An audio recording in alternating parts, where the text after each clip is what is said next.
Hi, welcome to Flavor. Today we're coming to you from historic Milton, the home of Dogfish Head Breweries, but we're interviewing Totem Farms right off of Cave Neck Road. We're going to meet Rob Dick. It's early spring, so the sprouts are small, but the flavor is big. Stay tuned.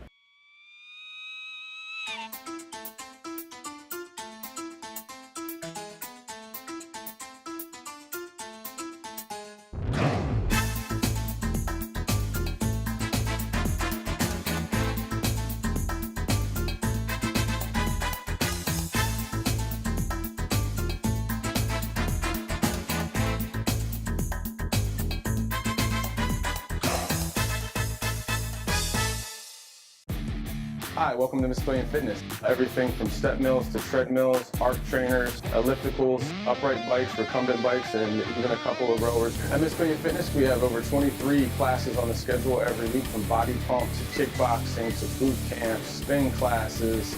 We do small group training. We have personal training. We even offer judo jiu-jitsu program. We have a little bit of everything for everybody.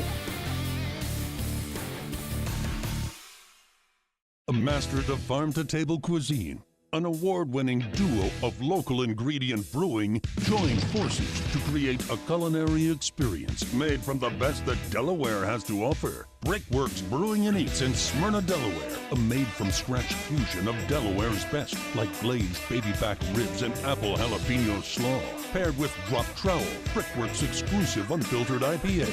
Brickworks Brewing and Eats in Smyrna, Delaware, made from scratch from plate to glass. Hi, welcome back. We're here with Rob Dick of Totem Farms, and such short notice, thank you for joining me. You're welcome. I appreciate it. Not a problem. So we've known each other for quite a while. Yes, and, very long time.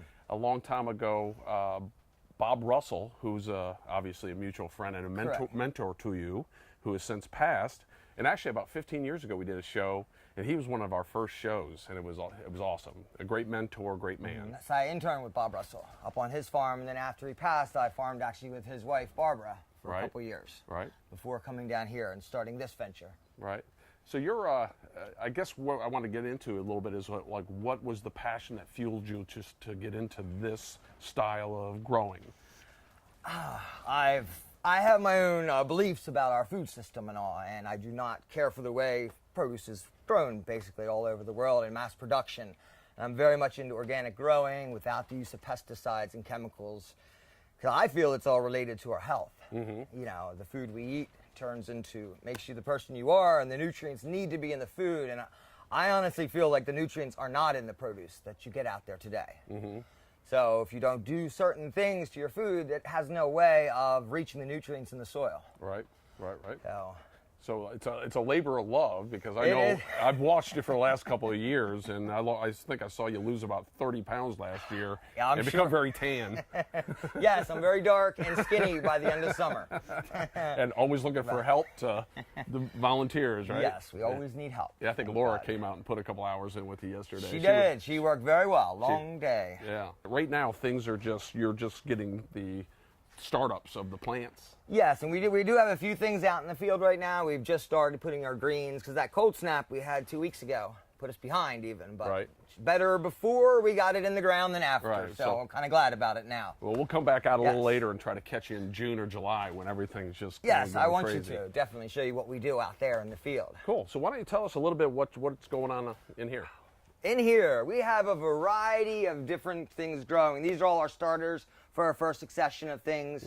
We also do some plants, which we sell at the farm markets. We sell at Lewis and Nassau. We have 2 Lewis markets on Wednesday and on Saturday morning.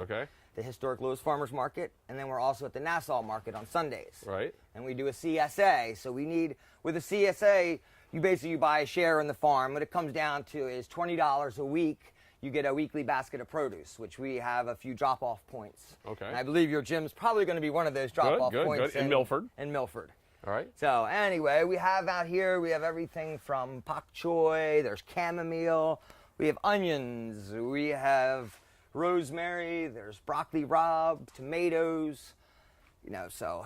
All getting started. Getting started. Let's go back to the CSA. How, if a viewer wanted to get on your CSA list, how would they do it? The best way for our CSA right now is to reach through Facebook. Okay. We have our website up, but we don't have going to the CSA yet.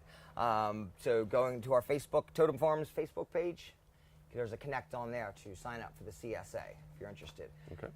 Okay, and we're doing the CSA in conjunction with another farm. It's called Blue Skies Farm.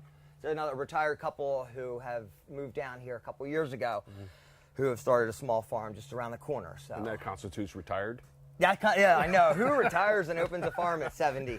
Yeah, right. So, as well, you sell pretty much to restaurants. So people aren't coming to the farm and buying Correct. two heads of cabbage or lettuces.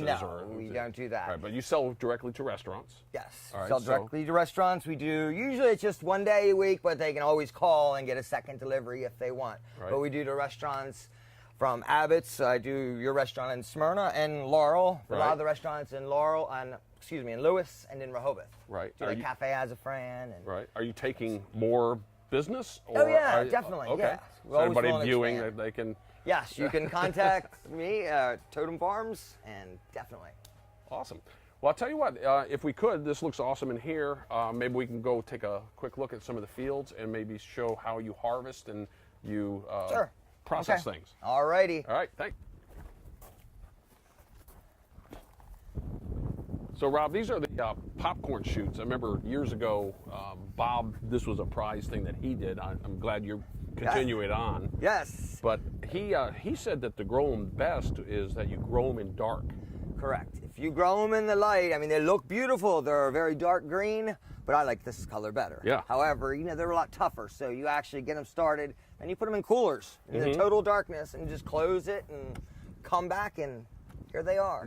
How long does it take to get to this level? It takes about 2 weeks. About 2 weeks, and you water them? Or? Just water them once, because actually it works like a little humidifier in there. It just keeps it all nice and tight, traps all the moisture in.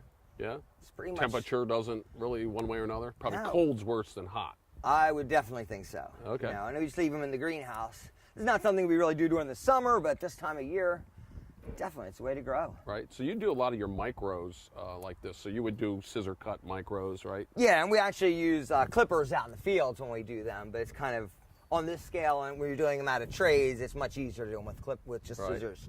We have a special guest appearance by Nate here. Yes. So, with what type of micros do you have? I know you have the mustards and the kohlrabi. Yeah, mustard, red giant, kohlrabi. I do everything from arugula, mizuna. There's like beet greens are really popular. Yeah. Doing like the bull's blood or the yellow beets. Right.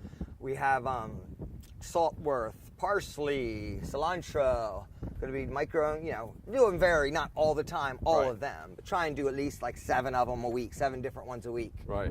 That's awesome. No. Now, this, I just had a question here. Now, now he's making his cuts here, are you going to put this back in the cooler and it'll sprout again? I did. I just cut these a week ago. And they came up like this. I hadn't done it before. I just set it back in the cooler and opened it up yesterday, and they were all grown back. Seems like that's how I would do my farming. I wish it all worked that way. My gosh. Do you have a second to kind of take us to the processing area? Yeah. We have to clean some of the micros up for you guys anyway. All right. Sure. Great. We triple wash all of our items here. Right. Especially our lettuces and all that. And we just clean our sinks out with vinegar so it's all natural and there's no type of any soap or chemicals. detergent. Correct. Then I hear you have a high-tech spinner. Of course we do. Very high tech. It's right next to us. It's called a washing machine.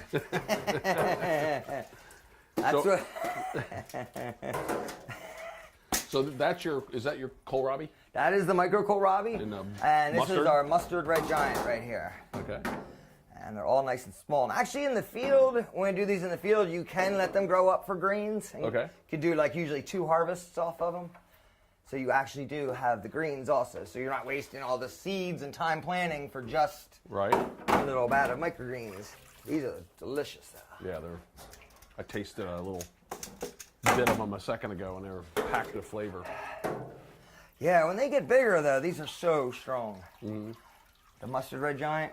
The idea is to use something like this that kind of in place of like a horseradish or something, like if you were having some kind of, not a brisket, but like a short rib type dish and have a nice little pungent hit.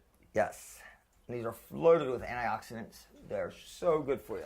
What's the weight of one of your clams? Is it like 8 ounces? I do them to the restaurants. I do like 1/3 of a pound in a clamshell. So, but you can, like when I do the box screens, I can get about a little more than that in there. Well, I mean, it's a lot of volume. They don't weigh a lot. So, I mean, when you spin them, yes, they're just... I tend to micro what grows fastest because it's for timing. Mm-hmm. If you plant a whole bed, you have one that takes 2 weeks and something that takes 4 weeks. Right. It doesn't make for efficient farming.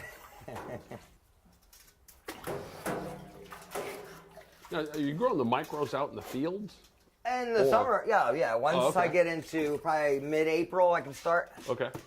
But you do about timing, so you really can't try. If you're trying to sell them to people, you want to have a regular, steady flow. Right. So you can do micros in the field from April to definitely through the end of July. Sometimes August is a little too hot. Right. And the seeds just keep burning up out there. Oh. So you kind of convert back to the trays for a little while. And then in September, you go back out in the field. And you can do them up till like middle of November. It's like a balance trying to... Yeah. And to learn when they're going to stop growing in 2 weeks, all of a sudden they take a week. Right. And then it goes back to 2 weeks. And then it's 3 weeks. So you got to, keep things written down. It's the best way to do it. So is Nate hitting the rinse or the spin cycle yet? Spin cycle, yes. Yeah. It's not hooked up to water, so we don't take the chance of filling this. Somebody like me walking in and hitting it, yes. hitting the wrong button? Yep. And it takes about 12 minutes. Okay. Does it really? Yeah, to spin. So this is where Laura and you spent the whole day yesterday, right? Yeah, she was out here and she planted all our kohlrabi down. I still have a couple more to go in. Right. Yeah, we transplant just about everything except for like lettuces, stuff like that. Right. Because then you're doing a ton of them actually. But even the carrots, we transplanted 2 rows of carrots. That is, I don't know, 3,000 carrots. Yeah. Well, you can feel the wind kicking up now. Yeah. We're supposed to have a storm today or a good rain, so you're going to cover this up here as soon as... Definitely cover this up and that side up. Yeah, as soon as we get out of your hair. As soon as I get back to work. And I do have some crops I overwintered over there. I have onions and carrots that I'm trying to overwinter. Okay. Sometimes it's good to get some of your work done if you can. Sure. So we're trying that out. We have some kale over here coming up. It's been there all winter. Yeah, check it out. Held up well. Yeah. Very good. And basically we do all of our work, pretty much everything is by hand. Right. We do use the walk-behind tractor.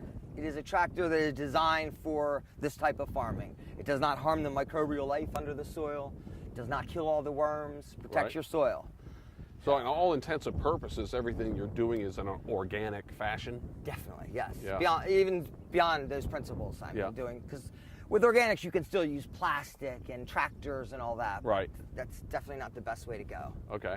And you're, as far as pesticides and things like that, Nothing. No pesticides? Absolutely not. No chemicals of any type. Is there any natural, natural pesticide that... I have not used anything as of this date, and I really don't plan to, because even with those, even the organic pesticides, they call it, not pesticides, but organic things like pyganic, it's made from chrysanthemums. Right. That still kills all the good microbial life in your soil. Okay. So you end up, it's catch-22. Yeah, and you're in it for one reason. You're not, so it would be a contradiction. Correct. Yeah.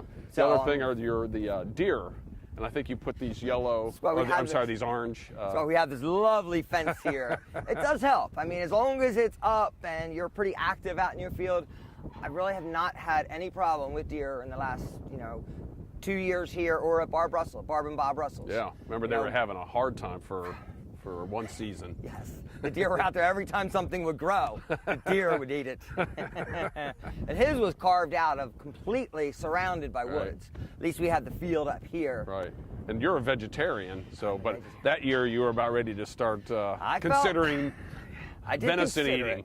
I don't stop the hunters. There are some deer stands back in the woods here. Right. At first, I was like, I don't want them hunting here. Yeah. Tell you, by last fall, I'm like, you guys can put a stand in the middle of the field. Yeah. But they didn't. They didn't. Awesome. So. Well, we're going to conclude, let you get back to work, but just want to once again thank you for everything. You're quite welcome. And anybody who is looking for exceptionally quality organic type product, go on your Facebook and get a CSA. Right, and we are at Totem Farms. We do have a website also. And at all the farmers markets. Please support. Yes, definitely come in. The farmers markets, Lewis, especially Lewis Saturday, the historic Lewis Farmers Market, Saturday morning, starts at 8 to noon. Right.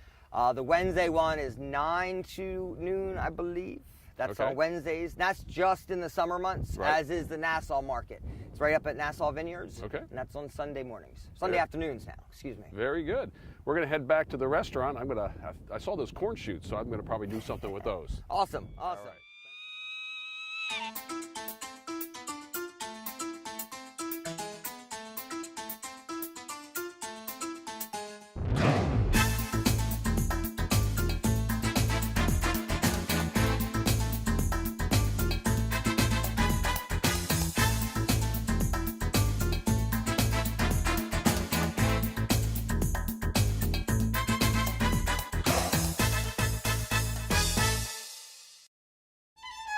Hey, Eric here. Don't miss a thing at Mississippi River Brewing, the world's premier craft brewery located in Milford, Delaware. Stop on by for a sample, or a six-pack, or a growler, or if you just want to stop by and have a pint. Check us out at MississippiRiverBrewing.com. A mastered of farm-to-table cuisine, an award-winning duo of local ingredient brewing join forces to create a culinary experience made from the best that Delaware has to offer. Brickworks Brewing and Eats in Smyrna, Delaware, a made-from-scratch fusion of Delaware's best, like glazed baby back ribs and apple jalapeno slaw, paired with drop trowel, Brickworks exclusive unfiltered IPA. Brickworks Brewing and Eats in Smyrna, Delaware, made from scratch from plate to glass. Hi, welcome to Mississippi Fitness. Everything from step mills to treadmills, arc trainers, ellipticals, upright bikes, recumbent bikes, and even a couple of rowers. At Mississippi Fitness, we have over 23 classes on the schedule every week, from body pumps, kickboxing, to boot camps, spin classes. We do small group training. We have personal training. We even offer judo jiu-jitsu program. We have a little bit of everything for everybody. Welcome back. Had a great trip out there with Rob today. I think we learned a couple things and got it out of there before the rain came in, which is always a good thing. But as you see here, he sent me with a couple of nice microgreens here. So this is the mustard green and the kohlrabi, micro kohlrabi. And then he also had the corn shoots. So what I'm going to do with the corn shoots, I'm going to make a quick pesto, lemon pesto with them. I'm going to take and cut these down a little bit and put them into a food processor. Add a little bit of pine nut with it. We'll save a little bit there for garnish. These are still pretty young, so they're not overly stemmy, which is a good thing. Have a little tiny bit of garlic I'm going to add in here. Add some pine nuts, and I'm going to leave these untoasted so that keeps the color nice and clean. I'm going to go ahead and pulse that down real quick. As it's moving, I'm going to go ahead and add a little olive oil to it.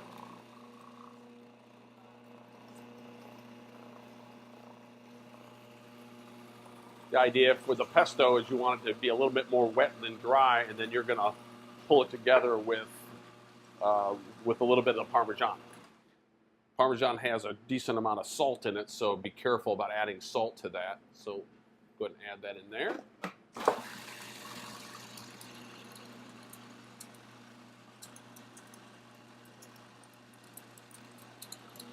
And just before it finishes up there, I'm going to grab a microplane and hit a little bit of lemon zest. Cut that in half and add the juice of the lemon in there as well. I want it really lemony. That's what I'm looking for. Dish we're going to do, I got some beautiful rockfish in today, and it's local rockfish. I think they're actually catching it in the Carolinas right now. Then it'll make its way up the coast. But I thought we would do something on a sashimi style today. Cut this. Add a little lemon juice to it.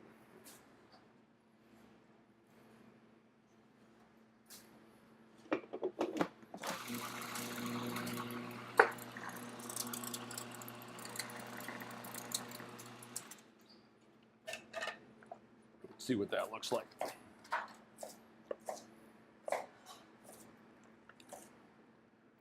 go ahead and just add that over here for the time being.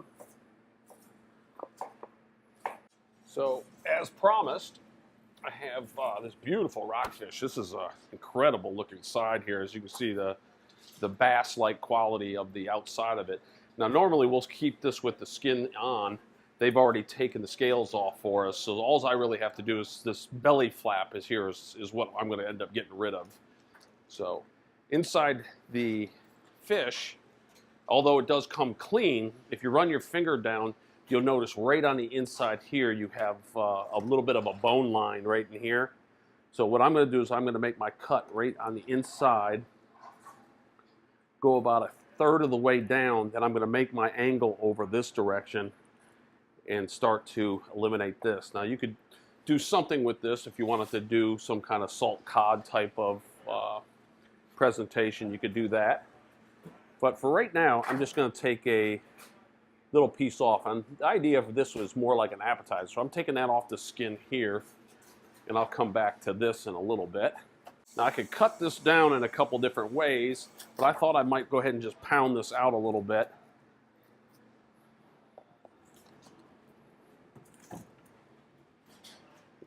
And you got two sides with the mallet. I'm going to go ahead and use the side that's the flat side.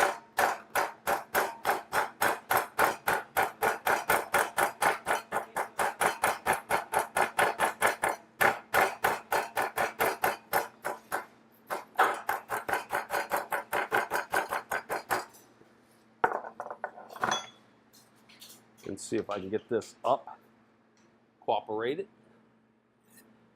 And we'll put a little touch there. So it's more like we're looking for like a little sashimi start. I have a little bit of yuzu. Yuzu is a condiment that has more of a lemon and spicy quality, Asian. So I'm going to put a little yuzu.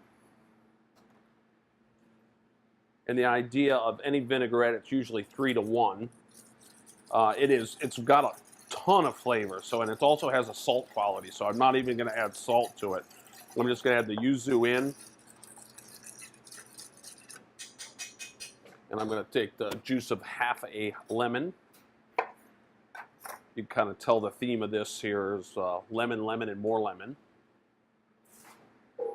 So we're going to go ahead and do this. Now, if you were to leave this on, this is kind of the same idea as doing a ceviche. If I were to leave this for a long period of time, it would help denature the proteins. But we're going to go ahead and just start adding some of this on. Right like that. We had a show a couple weeks ago. I had some watermelon radish, so I think I love the idea of putting some radish in, and also with the color. Add a little bit of that there. We're going to take our pesto, just like anything else, just kind of put little spots of it around.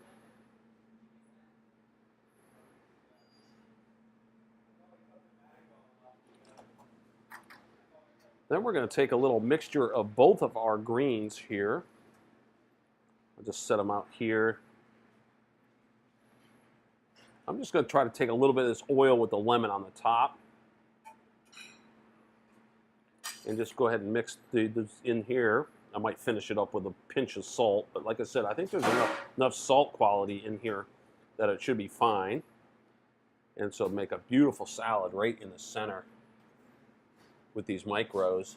And then another thing I did just to add a crunch to it and almost like a cracker, this is nori sheets like regular sushi.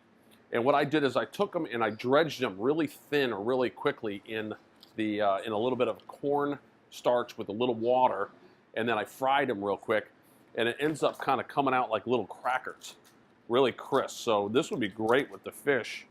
So I'm just going to add a couple little pieces on there, break that down even further, and come in here like that. But I think that came out absolutely beautiful. It was a quick presentation. Just another way to use these, but real fresh ingredients, the pestos. I could even take a couple of the corn shoots that we had left over and maybe just kind of sprinkle a couple of those around. And I think we're onto something here. So a quick dish there, and using all these beautiful micros and corn shoots, hopefully it gives you a little bit of an idea to inspire you to do some cooking on your own. So I'm Chef Kevin Reading from Abbott's Grill, and make sure to come see us often. And I hope you've enjoyed this segment of Flavor. Thank you much. What's coming up here this upcoming week? Easter, right? You want to make your Easter brunch reservations. Buffet, 11 to 5 on Easter, April 16th. Have to have a reservation. We get totally full. Right. And hopefully it'll be beautiful and people can sit on the patio. Okay. We have a around the world dinner on April the 7th, and you need to make reservations for that also. What's that, a 5-course dinner pairing different wines from around the world? Exactly. And Yep. it should be very, very nice. And then, of course, we'll have Mother's Day brunch coming up, and we have another murder mystery coming up. So stay tuned. Yeah, that's right. And then you can come here for dinner anytime you like. Anytime. So- Lunch or dinner. Kevin Reading, Laura Burton, Abbott's Grill. Thank you for watching Flavor.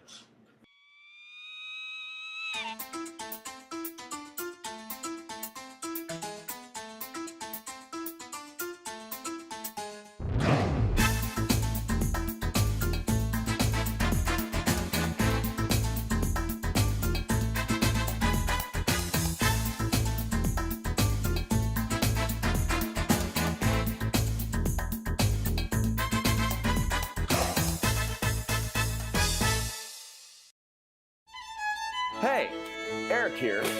Don't miss a thing at Miss Pillion River Brewing, the world's premier craft brewery located in Milford, Delaware.